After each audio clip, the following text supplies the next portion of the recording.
9th of May, Victory Day celebrations in Moscow. What can be better? Fun for the whole family. Put your child in a make-believe cardboard tank. Make him weep. In fact, put all of your children in a cardboard make-believe tank. Laugh at their tears. Make sure that they're ready for their future that inevitably awaits for them. Dying in a pointless war. Fun! Just like grandfather taught them. In fact, while we're on the topic of a grandfather, put grandfather on a stick. Carry him around town. Don't have a grandfather who died in the World War II? Any random person will do. In fact, any random person from any war would do. Lacking a person from a random war to put on a stick? Put Nicholas II in your arms and walk around with him. Because why not? Fun, sing a song.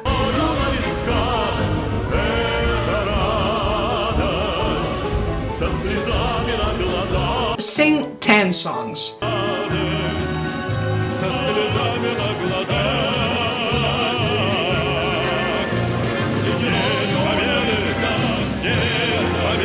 Invite the most insufferable artists ever to ruin all of the World War II songs you know. Invite your friends.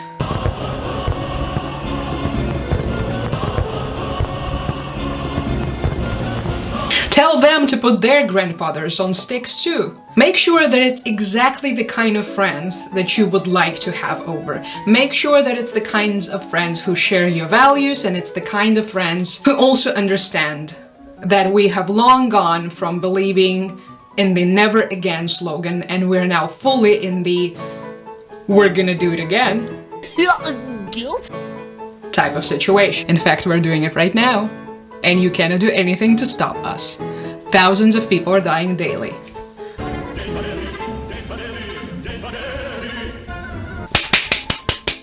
Victory!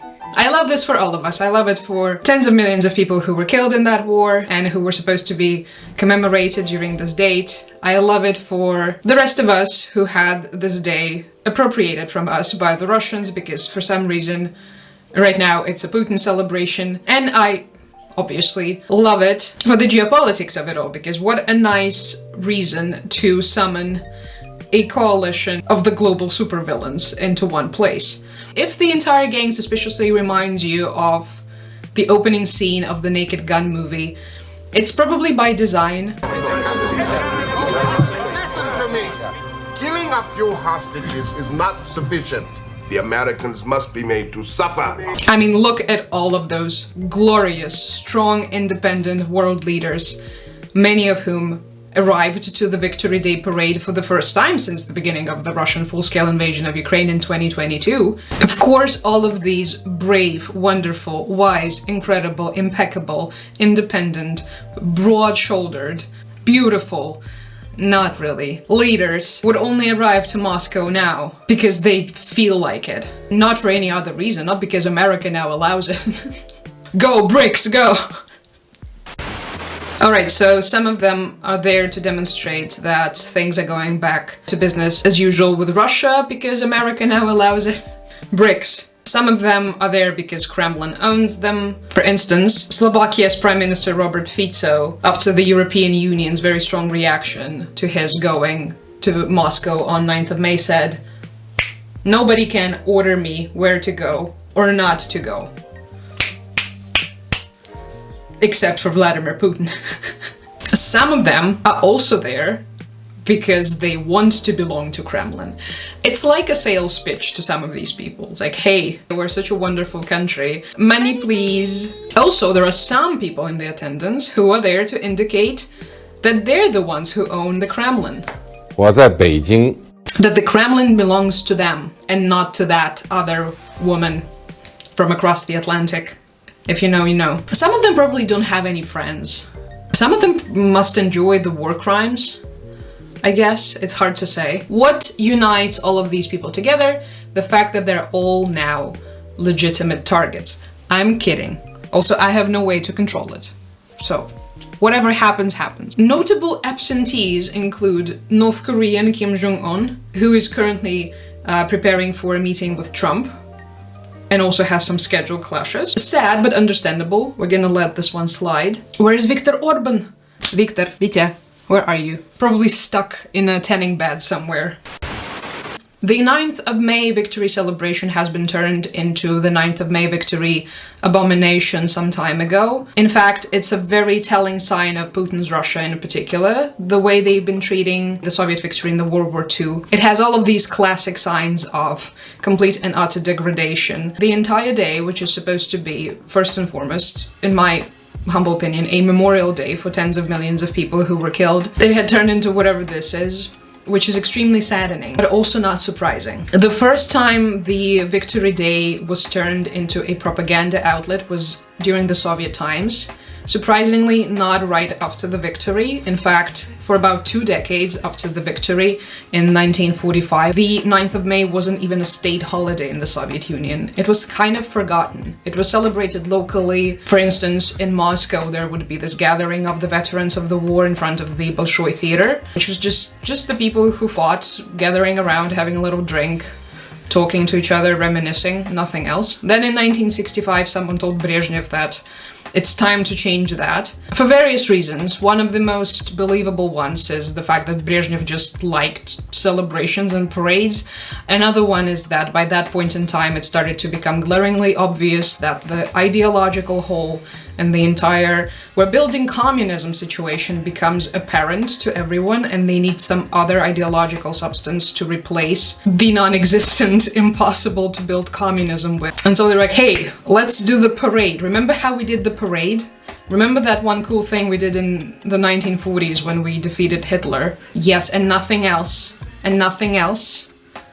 Only defeating Hitler part, nothing else. Okay. Let's celebrate it and let's build a significant chunk of our people's identity revolving around that. And this is what they did. Back then, it was not an annual thing, but this gave start to the myth of the World War II, or as they call it in Russian, Великая Отечественная война. And a lot of the World War II lore was conceived, pardon my language, during those times. With the Russian independence, it hasn't become the insufferable abomination that it is right now immediately. At first, it was relatively normal. The parade became an annual thing. In 2010, it was held together with some of the allied countries. So England was there, Poland was there, and some other countries were there too. It had the potential to be turned into something that further normalizes Russia and Russian-Western relationship. So it took a very particular kind of imbecilic approach to ruin this goodwill situation. But that's pretty much all of the Russian foreign policy in a nutshell. Right after 2010, the turn towards the abomination was made, and quite rapidly. In 2012, they have originated the Immortal Regiment, which this is where the entire grandfather on a stick thing comes from. It was supposed to be the commemoration process. It was supposed to be the families of the people who were killed in the World War II, who fought in the World War II, showing up on the streets of their cities with the pictures of their relatives and commemorating them and, I guess, paying tribute to their sacrifice. It turned into a massive propaganda event, as always, riddled with scandals, disrespect towards the deceased, lots of lies, the so-called ряженые, so the people who pretend to be the veterans, or the people who pretend to be the family members of someone who actually fought, but in reality did not fight at all. Is what you know, there was a lot of dodgers, and there were a lot of people who had nothing to do with the victory, and many people who were actively getting in the way. So guess what their grandchildren are now doing? Спасибо деду за победу. This year's parade, just like all of the parades that have been held since 2022 full-scale Russian invasion of Ukraine, is going to be extra cynical, considering that A, they have broken every single promise that has been made and kind of unlearned all of the lessons that the World War II was supposed to teach us. So we went from never again to we can repeat it if you want and let's reach Berlin. And now it's the full-on open war of aggression, and not just against anybody, but against the children and grandchildren of the people who fought with them. In fact, the people who kind of, in many instances, took the heaviest toll, considering that out of all of the post-Soviet countries, Ukraine was one of the most damaged ones. It has lost approximately 10 million people, and it was the battlefield for some of the worst, bloodiest battles, and the victim to the scorched earth policies from both the Nazi army and the Red Army. Of course, this is all thrown out of the window by the propaganda. In fact, most of the Russians have been convinced that Ukraine doesn't even celebrate the 9th of May anymore, when in reality we stopped celebrating it, you're not gonna guess it, in 2023. And not because we're all a bunch of silly Nazis, but because we hate what this holiday was turned into by the aggressor country. Second of all, it is extra weird to celebrate something like this and talk about we can do it again and showing the military might, when at the same time stuff like this happens in an actual war of aggression that you are now fighting. So make it make sense, please. A lot of the Russian propaganda of the recent years has been dedicated towards making it seem as though the current war that they're fighting is in some way similar to the World War II, which it's not. It's not even remotely close. Not even because of who you're fighting against, but because of the entire nature of the war. Despite the Molotov-Ribbentrop Pact and all of the shady doings of the Bolsheviks at the time, at the end of the day, the Nazi Germany did in fact invade the Soviet Union. There is no way around it. And the Soviet Union did in fact push back. And the people of the Soviet Union, of all of these different countries that were a part of the Soviet Union, mostly forced into the Soviet Union, were the ones who paid the heavy price and were the ones who pushed back against the aggression. This situation that we're currently finding ourselves in is slightly different, to say the least, and all of the attempts of the Russian state propaganda to connect the two just seem completely and utterly pathetic. I guess at this point the entire event simply illustrates the particular spectacular brand of stupidity that the Putin's era Kremlin has been showcasing. It takes a very special kind of stupid to take an event of such a scale, the victory in the World War II, such a solemn moment, such an important, complex moment of reflection and commemoration, and turn it into a circus.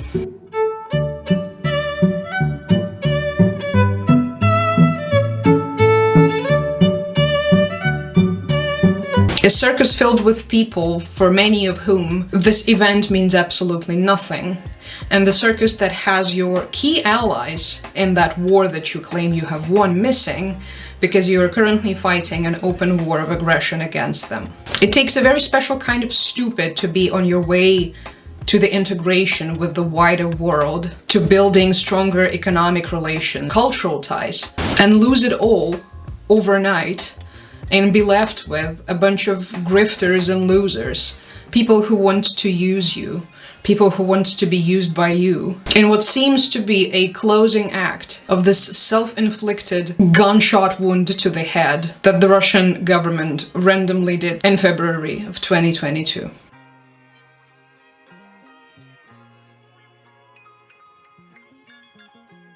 Growing up, this was one of the most important holidays in my household. The stories of the people who fought, and the lives that were lost, and the tragedy that has been inflicted on our people was something that my family has been passing down for 3 generations. This is a day that has been turned into a testament to cruelty, greed, delusion, and stupidity.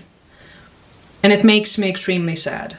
I think partially because of this, the fact that we now commemorate our fallen on the 8th of May seems like a very appropriate response to me. Some of us still have very complex relationship with the World War II. I cannot speak for those people. This speaks to a broader problem of the attitudes toward the Soviet heritage in our countries, the post-Soviet countries, the formerly occupied countries. For me, choosing to remember those events with all of their imperfections, all of the gray areas, and all of the horrors of war is an act of resistance to the people who tried to take away our history, not once but several times throughout centuries, and who would be more than happy if we completely and utterly refused to recognize the sacrifice that our ancestors have made. Every single person in my family fought against the Nazi Germany.